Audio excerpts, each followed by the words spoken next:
오늘 우리에게 주신 하나님 말씀은 디모데전서 5장 17절에서 25절까지 말씀입니다. 잘 다스리는 장로들은 배나 존경할 자로 알되 말씀과 가르침에 수고하는 이들에게는 더욱 그리할 것이니라. 성경에 일렀으되 곡식을 밟아 떠는 소의 입에 망을 씌우지 말라 하였고 또 일꾼이 그 삭슬 받는 것은 마땅하다 하였느니라. 장로에 대한 고발은 두세 증인이 없으면 받지 말 것이요 범죄한 자들을 모든 사람 앞에서 꾸짖어 나머지 사람들로 두려워하게 하라. 하나님과 그리스도 예수와 택하심을 받은 천사들 앞에서 내가 엄히 명하노니 너는 편견이 없이 이것들을 지켜 아무 일도 불공평하게 하지 말며 아무에게나 경솔히 안수하지 말고 다른 사람의 죄에 간섭하지 말며 내 자신을 지켜 정결하게 하라. 이제부터는 물만 마시지 말고 내 위장과 자주 나는 병을 위해서는 포도주를 조금씩 쓰라. 어떤 사람들의 죄는 밝히 드러나 먼저 심판에 나아가고 어떤 사람들의 죄는 그 뒤를 따르나니 이와 같이 선행도 밝히 드러나고 그렇지 아니한 것도 숨길 수 없느니라. 아멘.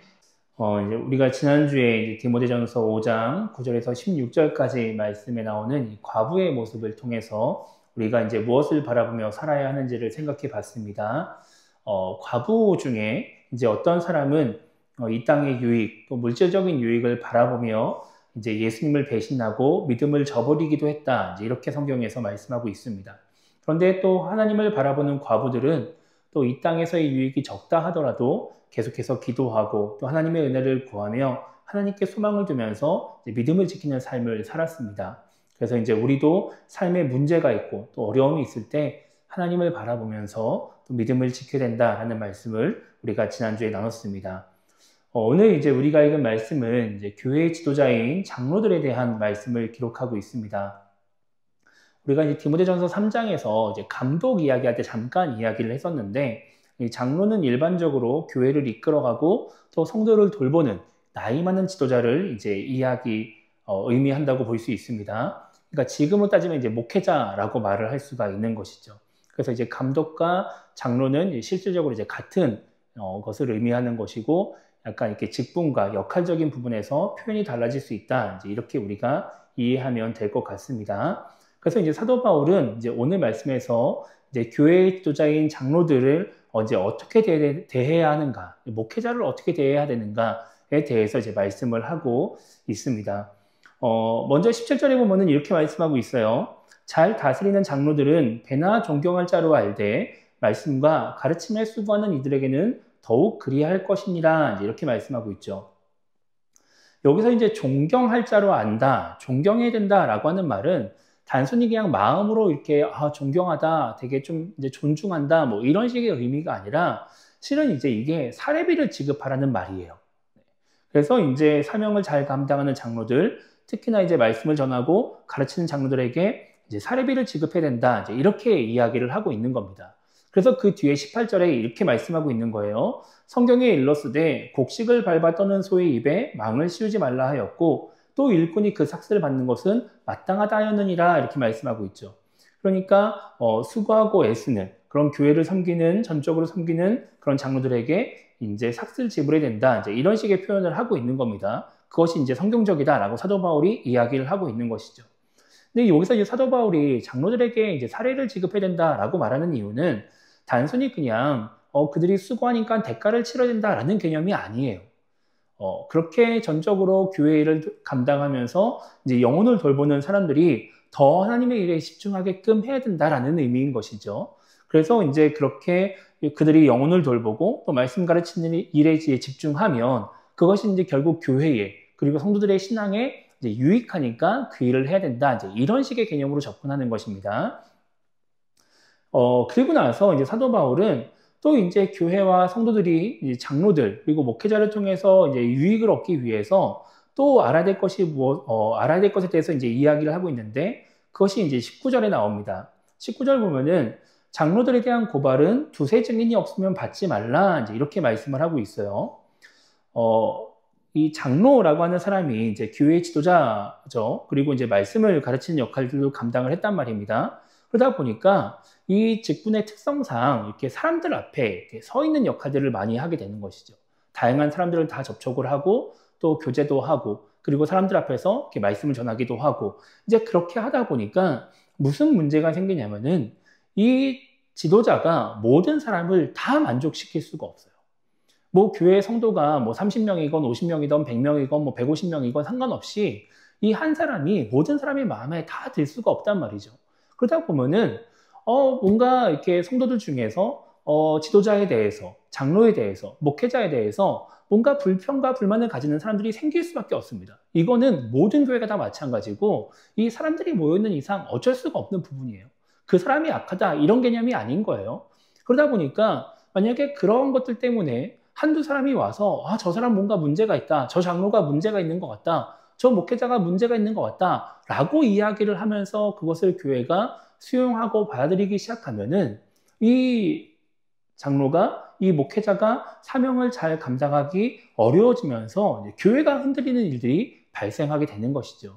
그러다 보니까 단순히 그냥 한두 사람이 개인적인 감정 혹은 개인적인 생각 때문에 무언가 지적을 하는 것을 들어주지 말고 정말 여러 사람이 함께 공감하고 뭔가 문제로 인식하는 부분에 대해서는 이야기를 할 수 있게끔 해줘라. 그래야 교회가 안정적으로 움직여 나갈 수 있다라는 의미로 지금 이야기를 하고 있는 겁니다.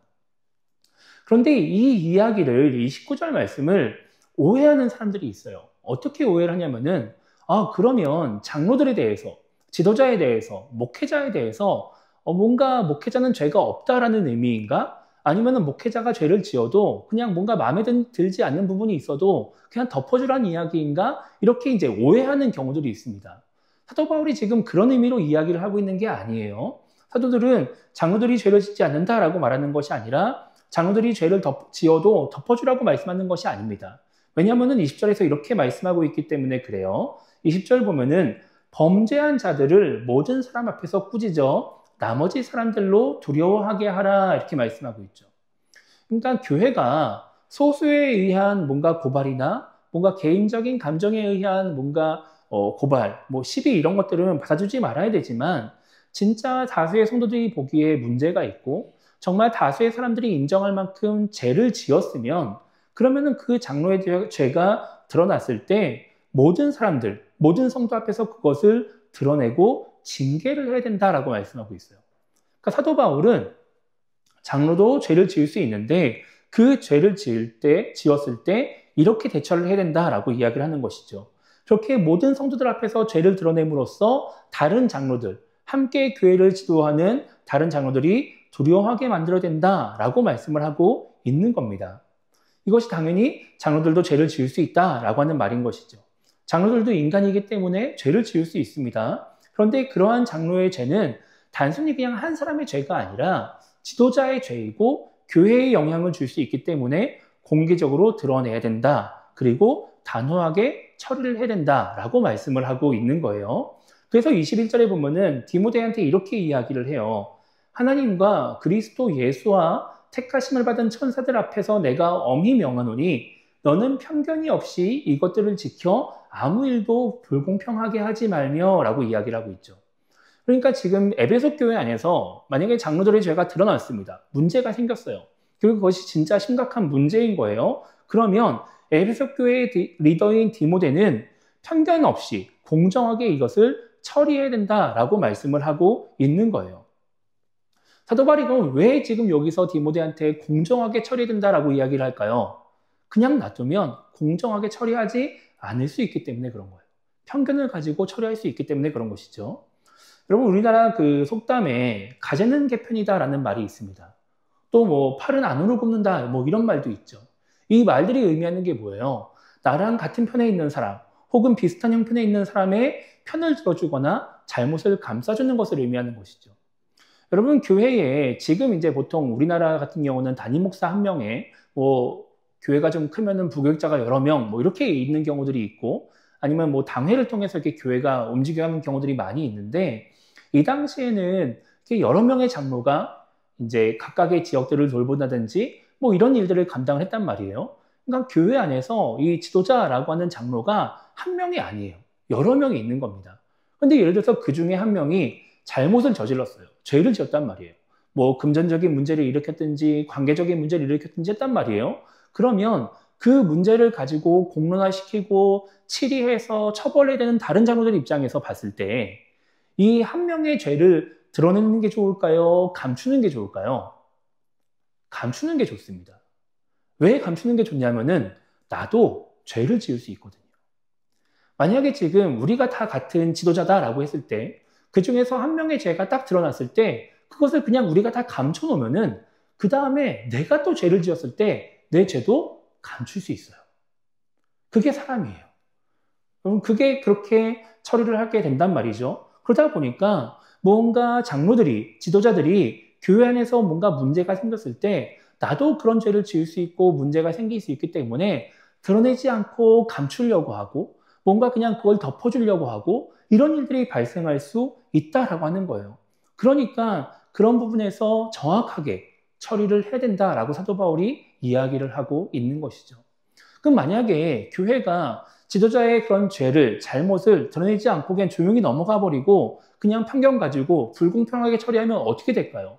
그러면 지도자들 안에서 죄가 퍼져나가는 겁니다. 아, 저만큼의 죄는 지어도 괜찮구나 라는 인식이 사람들 안에 생기는 거예요. 그러면 맨 처음에는 한 명이 그런 죄를 지었는데 그 다음에 그거를 보고서 아, 나도 이 정도는 해도 괜찮겠네? 라고 하면서 또 다른 사람이 죄를 짓게 되겠죠. 그러면은 모든 사람이 다 기본적으로 그런 죄를 짓게 되는 거예요. 그럼 그 다음에는 또 다른 누군가가 조금 더 죄를 짓습니다. 그럼 또 그것도 어떻게 해야 돼요? 덮어야 되겠죠. 그럼 또 죄를 짓고 죄를 짓고 죄를 짓고 그럼 지도자들 사이에서 죄가 점점 더 깊어지는 거예요. 깊어지는 거예요. 그럼 교회가 문제가 생기는 것이죠. 그럼 그걸로 끝나느냐? 아니에요. 지도자가 죄를 지었는데 덮고 넘어갔어요. 그럼 성도들은 어떻게 되겠어요? 아, 장로들도 저렇게 죄를 짓는데 나도 저 정도는 해도 괜찮겠구나라는 생각을 갖게 되는 것이죠. 그러면서 죄가 쫙 퍼져나가는 겁니다. 퍼져나가는 거예요. 처음에는 그냥 작은 죄였는데 한 명의 작은 죄였는데 그것을 철저하게 드러내지 않고 나니까 조금씩 퍼지면서 교회 전체가 죄로 물들게 되는 것이죠. 그러면은 교회가 망가지는 거예요. 문제가 생기는 거예요. 사도 바울이 그래서 처음에 그 죄가 드러났을 때 그것을 모든 사람들 앞에서 꾸짖어가지고 더 이상 이 죄가 퍼져나가지 않게 막아라 라는 말씀을 지금 하고 있는 것이죠. 우리가 지난 주일날 오후에 이제 교회가 진보냐, 진보적이 되냐, 뭐 보수적이 되냐, 뭐 이런 것에 대해서 제가 말씀을 드렸었어요. 그때 이제 우리가 진보적이어야 되는 것, 우리가 굳이 막 지키지 않고 애를 쓰지 않아도 되는 가치들에 대해서 막 이야기를 했었는데 그때 제가 말씀드리지 않은 게 하나가 있습니다. 그게 뭐냐면은 바로 목회자에 대한 부분이에요. 여러분, 한국교회가 목회자를 많이 참 존중합니다. 많이 존중하는 편이에요. 외국에 비하면 한국이 목회자의 권위를 되게 많이 인정해주고 많이 존중해 주십니다. 그것이 결국은 성도들에게는 되게 좋은 일이에요. 목회자를 존중하다 보니까 목회자가 전하는 하나님 말씀을 잘 듣게 되고 그것을 마음에 새기면서 올바른 신앙생활하는 경우들이 많이 있게 되죠. 이제 그렇게 되면은 되게 좋은 방향으로 이제 흘러가게 되는 것인데 반대로 이것이 과해지면 교회 안에서 문제가 생기기 시작합니다. 여러분, 한국교회가 좋은 점이 목회자를 존중하는 것인데 안 좋은 것도 목회자를 존중하는 거예요. 목회자를 너무 과하게 존중하다 보니까 너무 담임 목사에 대해서 과한 신뢰를 갖는 경우들이 너무 많아요. 우리 목사님은 절대 그러지 않을 거야. 우리 목사님은 절대 그렇게 행동하지 않아. 뭐 이런 식의 잘못된 신뢰가 안에 쌓이다 보면 뭔가 지도자의 죄가 드러났을 때, 지도자에게 문제가 발생했을 때 그것을 편견을 가지고 불공평하게 처리하는 경우들이 생기는 것이죠. 밖에서 보기엔 다 문제라고 이야기하는데 교회 안에서는 전혀 문제가 아니라고 말하는 거예요. 그러면서 잘못된 길로 가도 그것을 막지 못하게 되는 겁니다. 그러면은 결국 무슨 일이 생기느냐? 목회자가 뭐 밖에서 아무리 욕해도 교회 안에서는 나를 욕하는 사람이 없고 나의 잘못을 지적하는 사람이 없다 보니까 그냥 그거 믿고서 계속해서 잘못된 길로 나아가게 되는 거예요. 목사들이 죄를 두려워하지 않습니다. 목사들이 하나님을 두려워하지 않아요. 그냥 하나님 앞에서 내가 올바르게 살려고 애를 쓰는 것이 아니라 지금 내 눈앞에서 나를 지지해주는 그 사람들에게 잘 보이려고 애를 쓰게 되는 거예요. 그러면 교회가 어떻게 될까요? 망가져가는 것이죠. 하나님 말씀이 선포되는 게 아니라 그냥 사람들 듣기 좋은 얘기들이 계속해서 흘러나오게 되는 것이고, 목회자가 성도들을 하나님 뜻대로 가게끔 인도하는 것이 아니라 그냥 내 편 만들기 위해서 애를 쓰는 사람이 되는 겁니다. 그러면 뭔가 행복해 보이지만 결과적으로는 목회자도 교회도 성도도 다 영적으로 죽어버리는 거예요. 여러분, 지금 이제 천주교에서 새로운 교황을 뽑기 위해서 지금 이제 오늘부터 이제 선거에 막 들어갔습니다.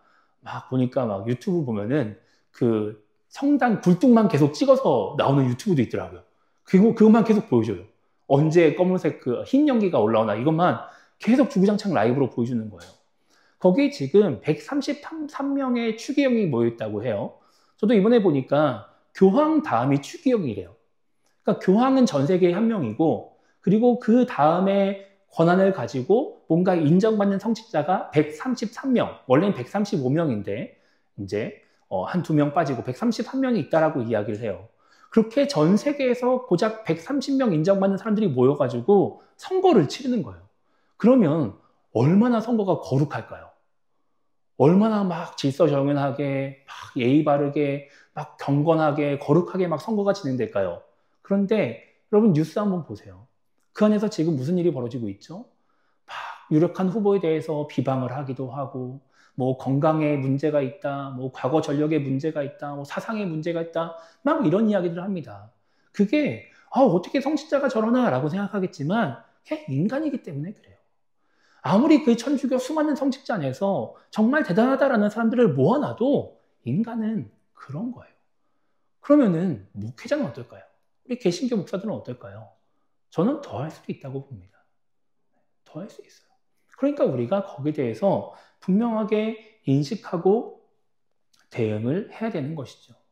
그래서 그러면 그렇게 연약한 인간임에도 불구하고 이 사명을 감당하고 있기 때문에 우리가 목회자를 위해서 기도를 많이 하고 열심히 도우면서 애를 써야 되는 것이죠. 그럼에도 불구하고 과한 존경심이나 절대적인 충성심 이런 것들은 가지면 안 된다. 그것이 결국 목회자를, 교회를 망가뜨린다라고 지금 이야기를 하고 있는 것입니다. 그러면서 22절에서 사도 바울이 디모데한테 이렇게 이야기를 해요. 아무에게나 경솔히 안수하지 말고 다른 사람의 죄에 간섭하지 말며 내 자신을 지켜 정결하게 하라 이렇게 말하고 있죠. 여기서 보면 다른 사람의 죄에 간섭하지 말아라 이제 이렇게 말하고 있는데, 간섭한다라고 하는 말은 그냥 참견하는 게 아니에요. 너 왜 이런 죄 짓니? 이런 얘기를 하는 게 아니라 같이 그 죄에 동참하는 것을 말합니다. 그러니까 지금 사도 바울이 디모데한테 뭐라고 말하고 있느냐? 네 주변에서 아무리 다른 장로들이 죄를 짓고 있어도 너는 그 죄에 동참하지 말아라. 그게 아무리 좋아 보이고 그게 유익인 것 같아 보여도 거기에 함께하지 말아라 라고 이야기를 하는 겁니다. 그러면서 뭐라고 이야기를 해요? 네 자신을 지켜서 정결하게 해라 라고 말하고 있는 것이죠. 설령 우리 교회 안에, 우리 교회라고 말하면 되죠. 이 신앙 공동체 안에 죄가 퍼져나간다 할지라도, 그래서 모든 사람들이 다 유익을 누린다 할지라도 나는 그 죄에 동참하지 않으려고 애를 써야 된다라고 하는 거예요. 내가 내 자신을 지켜서 정결하게 해야 그 죄의 문제에 넘어가지 않게 된다라고 하는 것이죠. 왜 이런 이야기를 하느냐? 24절과 25절 말씀 때문에 그렇습니다. 여기 보면 이렇게 말씀하고 있어요. 어떤 사람들의 죄는 밝히 드러나 먼저 심판에 나아가고 어떤 사람들의 죄는 그 뒤를 따르나니 이와 같이 선행도 밝히 드러나고 그렇지 아니한 것도 숨길 수 없느니라 이렇게 말씀하고 있어요. 여러분, 우리가 창세기 이제 새벽 예배 때 살펴볼 때 죄에 대해서 한번 살펴본 시간들이 있었는데, 그때 나왔던 이야기들이 뭐였냐면 죄의 전염성이었습니다. 근데 사람들이 왜 죄를 자꾸 전파시키고 죄가 자꾸 전염되냐면은 내가 나 혼자만 죄를 지을 때보다 같이 죄를 지을 때 죄책감이 덜하기 때문에 그래요. 만약에 지금 우리가 이렇게 모여 있는데 여기 계신 성도님들 다 죄를 짓지 않고 저 혼자만 죄를 짓는다고 한번 생각해 보세요. 그러면은 저는 아마 전전긍긍하게 될 겁니다. 나는 죄를 짓고 살아가는데 내 죄가 드러나면 어떡하지? 내가 죄 때문에 내가 죄의 대가를 치르면 어떡하지? 하나님의 심판이 임하면 어떡하지? 막 이런 걱정들을 하게 되는 거예요. 그런데 만약에 다 죄를 짓고 나만 죄를 짓지 않는다. 아니 그냥 모두가 다 죄를 짓고 있다. 그러면 어떻게 될까요? 죄 때문에 전전긍긍하게 될까요? 내가 막 걱정하고 근심하게 될까요? 아니에요. 어차피 다 같이 죄를 짓고 살아가는데 뭐가 문제야? 죄 좀 지으면 어때? 이런 생각을 하게 되는 것이죠. 다 죄를 지으니까 죄책감이 없어져요. 그리고 뭔가 죄가 문제라는 생각도 사라지게 되는 거예요. 그리고 다 죄를 지으니까 죄가 드러나지 않을 거라고 생각하는 거예요. 그런데 사도 바울이 뭐라고 말하느냐? 죄는 결국은 밝히 드러나게 된다라고 하는 것이죠. 죄를 지을 때 내가 당장 심판이 임하지 않고 죄의 대가를 치르지 않고 하나님이 나를 벌 주시지 않는다 해도 하나님이 다 보고 계시기 때문에 언젠가는 드러난다라고 하는 거예요. 사람의 선행이 드러나듯이 결국 죄도 숨길 수가 없다라고 하는 것이죠. 그러니까 남들 다 죄를 짓는다고 해서 나도 죄를 지어도 되겠구나 라고 생각하는 것이 아니라 남들 다 죄를 지을 때 그 죄에 동참하지 말고 나 자신을 지켜서 정결하게 해야 된다. 결국 하나님이 다 보시고 죄의 대가를 치르게 된다라고 말씀하고 있는 것입니다. 오늘 말씀이 교회 지도자인 장로들, 목회자에게 주는 말씀이지만 이 말씀은 우리 모두에게 주시는 말씀이에요. 우리 모두가 죄에 대해서 경각심을 갖고 살아야 되는 것이죠. 죄가 전파될 수 있구나. 내 옆에 있는 사람이 자신의 죄책감을 없애기 위해서 나를 죄로 끌어들일 수도 있구나. 내가 내 자신을 지켜서 정결하게 해야 죄의 유혹에 넘어가지 않을 수 있겠구나. 죄의 심판을 당하지 않을 수 있겠구나. 이런 것들을 우리가 생각하며 살아가야 된다라고 하는 것이죠. 그래야 내 자신을 죄로부터 지킬 수 있는 것이고 우리 공동체를 죄로부터 지킬 수가 있게 되는 거예요. 이것에 대해서 인식하지 못하고 그냥 우리가 살다 보면 죄의 유혹에 넘어가며 공동체가 무너지게 되는 것이죠. 오늘 말씀은 이 장로, 지금의 목회자들을 어떻게 대해야 되는가에 대해서 알려주는 말씀입니다. 제가 말씀을 준비하면서 생각해 보니까 아무리 시대가 변해가고 교회 안에 민주주의가 퍼져가고 여러 가지 일들을 한다고 해도 교회 안에서 참 목회자의 영향력이 되게 크다라는 생각을 해보게 돼요. 교회 공동체가 그리고 성도가 목회자를 통해서 좋은 영향을 받으면 그렇게 올바른 신앙생활을 하면서 뭔가 하나님 원하시는 모습으로 살아갈 수 있게 되는데 반대로 목회자에게 좋은 영향을 받지 못하면 신앙이 약해지고 하나님이 원하시는 대로 살아가지 못하게 되는 것이죠. 죄에 빠지게 되는 겁니다. 그럼 이것을 단순히 그냥 목회자의 문제로 치부할 수 있느냐? 그렇지는 않습니다. 목회자를 대하는 성도들의 모습도 되게 중요한 것이고 목회자 자신의 모습도 중요한 것이죠. 목회자가 잘못할 때, 죄를 지었을 때 그것에 대해서 분명하게 이야기하고 그리고 그것을 돌이킬 수 있게끔 기회를 주는 그리고 그렇게 방법을 제시하는 교회의 모습도 중요한 것이고 그때 깨달아서 죄로부터 돌이키려고 하는 목회자의 모습도 중요한 것입니다. 그것이 조화를 이룰 때 교회가 올바른 방향으로 나아갈 수 있는 것이고 목회자와 성도가 모두 하나님의 은혜 가운데 신앙생활을 영위해 나갈 수 있게 되는 겁니다. 저도 인간입니다. 저도 연약해요. 저도 죄를 지을 수 있습니다. 여러분 저를 위해서 기도를 많이 해주셔야 되고 그리고 무언가 문제가 있을 때 그것에 대해서 우리가 함께 돌이키려고 하는 노력도 분명히 있어야 우리 교회가 건강하게 세워져 갈 수 있다는 것을 우리가 잊지 않았으면 좋겠습니다. 그렇게 우리 모두가 정말 죄의 문제에 대해서 잘 생각하고 행동함으로 말미암아 우리 교회가 죄에 무감각해지는 교회, 정말 죄가 전염되는 교회, 혹은 하나님의 모습 보시기에 합당하지 않은 그런 교회가 되지 않고 하나님이 원하시는 모습으로 잘 세워져 갈 수 있도록 쓰임받는 우리 모두가 되기를 주님의 이름으로 축복합니다.